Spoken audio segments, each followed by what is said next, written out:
रामशाद ने जो रिसर्च किया कि भारत में जो कास्ट सिस्टम है वो कैसे आ गया, वो उसका क्या जड़ क्या है, तो उसका कहना है कि ब्राह्मणों ने जाति व्यवस्था का निर्माण ब्राह्मणों ने किया और ब्राह्मणों ने जाति व्यवस्था का निर्माण करने के लिए औरतों को, महिलाओं को इस काम के लिए उपयोग में लाया, ऐसा वैज्ञानिक रूप से उसने प्रमाणित किया।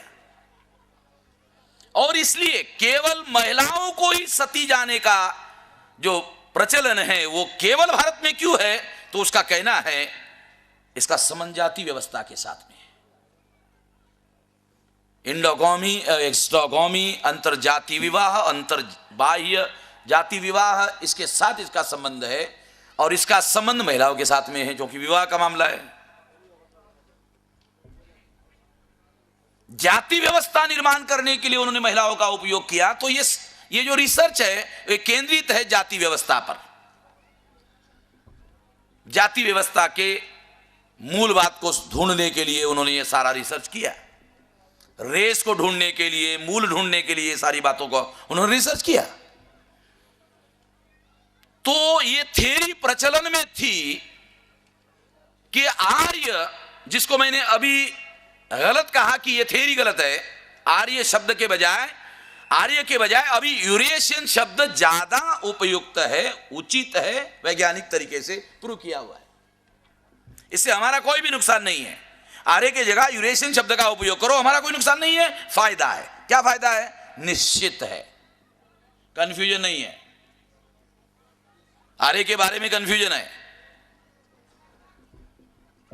तो इस तरह से यह कहा जाता है, पहले आर्य के नाम पर बताया जाता था, क्या बताया जाता था कि ये पशुपालन करने के लिए आए। दूसरा सिद्धांत था खेती करने के लिए आए, ऐसा बताया जाता था। पहली बार डीएनए ने निर्णायक रूप से प्रूव किया कि ये पशुपालन के लिए नहीं आए, ये खेती करने के लिए नहीं आए, इनका पर्पस आक्रमण करने का ही था। कैसे? उसने ये भी प्रमाणित किया। कैसे? तो इनके साथ में महिलाएं नहीं आई। वो कैसे प्रमाणित किया?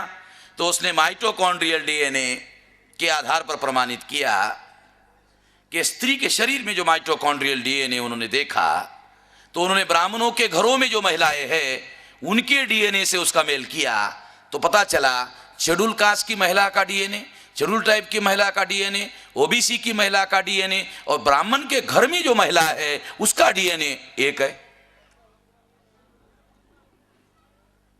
इसका मतलब ये नहीं है कि हमारे जो नौजवान हैं वो ये सोचने लगे कि अगर ब्राह्मण के घर की महिला का डीएनए भी हमारे जैसा ही है तो हमारे लिए फिर उधर शादी करना गलत नहीं है। ऐसा कुछ नौजवान लोग अर्थ निकाल सकते हैं मेरी इन बातों का, मैं इसके लिए नहीं कह रहा हूं।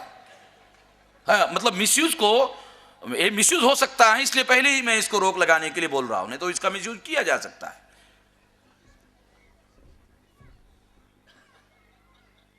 मैं ये बात इसलिए आप लोगों को बता रहा हूं कि ब्राह्मणों के घरों में जो महिलाएं हैं वो तो केवल प्रजनन के लिए उन्होंने ली हुई महिलाएं हैं और उसके लिए उन्होंने महिलाओं को किडनैप करने का आरोप ना आए, जबरदस्ती का आरोप ना आए, इसलिए कन्यादान का सिद्धांत मैंने आपको कल बताया, उसके पीछे का राज बताया।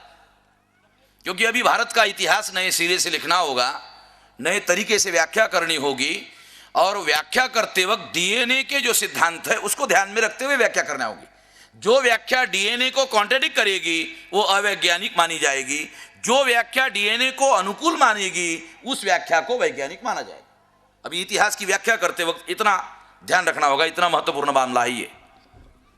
और इस बात को ध्यान में रखते हुए जो बात मैं आप लोगों को बताना चाहता हूं वो ये है कि जब महिला का डीएनए मिलाया गया तो ये प्रमाणित हो गया कि ब्राह्मणों के घरों की जो महिलाएं हैं और एससी एसटी ओबीसी के घरों की जो महिलाएं हैं उनका डीएनए एक है।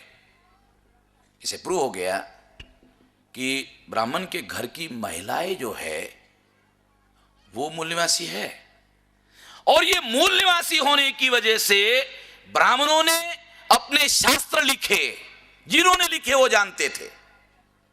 क्या जानते थे? ये स्त्री अगर हमारी पत्नी है, बीवी है, मां है, बहन है, बेटी है, तो भी हमारी नहीं है। शास्त्र लिखते वक्त ब्राह्मण जानता था। इसलिए ब्राह्मणों ने शास्त्र में क्या लिखा? सभी स्त्रियां शूद्र है। बात समझ रहे हो? अरे शेड्यूल कास्ट की औरत है, शेड्यूल टाइप की है, ओबीसी की है, वो तो शूद्र है ही है। ब्राह्मण की औरत भी शूद्र है, ब्राह्मण की मां शूद्र है, ब्राह्मण की बहन शूद्र है, ब्राह्मण की बीवी शूद्र है। अरे कम से कम अपने बीवी को तो नहीं बोला होता, मगर बोला। तो इस तरह से ये जो महत्वपूर्ण बात मैं आपको बता रहा हूं, इससे यह प्रमाणित हो गया कि ब्राह्मणों ने अपने शास्त्रों में सभी महिलाओं को शूद्र क्यों घोषित किया। उसका वैज्ञानिक कारण यह है कि उन्होंने साथ में आते वक्त महिलाओं को नहीं लाया था। क्यों नहीं लाया था?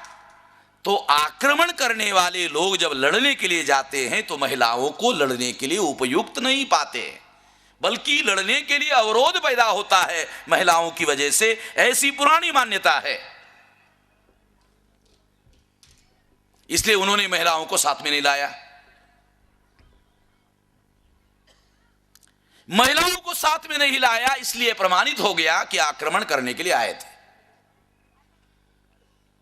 इसलिए यह थ्योरी खत्म हो गई कि पशुपालन के लिए आए थे, खेती करने के लिए आए थे। यह थ्योरी भी गलत हो गई और निर्णायक रूप से गलत साबित हो गई। फाइनली प्रूव हो गया। ये ताबूत को आखिरी कीला लग गया। कहावत, ये ताबूत को आखिरी कीला लग गया, फाइनल हो गया मामला। तो इस तरह से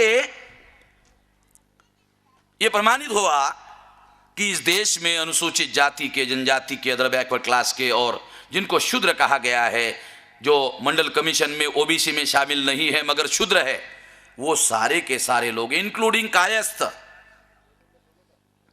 मंडल में शामिल नहीं है वो, मगर ब्राह्मणों के शास्त्रों में कायस्थ शूद्र है और कायस्थों के ऊपर कोई शूद्र नहीं है। ये सबसे बड़े, सबसे ऊपर वाले शूद्र है। तो ये भी यहां के मूल रहने वाले, मूल निवासी लोग हैं। और इस तरह से इनका डीएनए आपस में मिलता है। ये शोध माइकल बामशाद ने 21 मई 2001 को प्रमाणित किया। नेचर नाम के अंक में, जो दुनिया का वैज्ञानिक शोध का सबसे मान्यता प्राप्त मैगजीन है, उसने पब्लिश किया। इसका मतलब है उसको मान्यता दी, प्रूव किया, घोषित किया। घोषित करने के बाद में भारत के ब्राह्मणों के सामने सबसे बड़ा संकट खड़ा हो गया कि एंथ्रोपोलॉजी, भाषा शास्त्र और भी जो कई एविडेंसेस थे, पुरातत्व, इंडोलॉजी, यानी पुरातत्व, इंडोलॉजी, एंथ्रोपोलॉजी,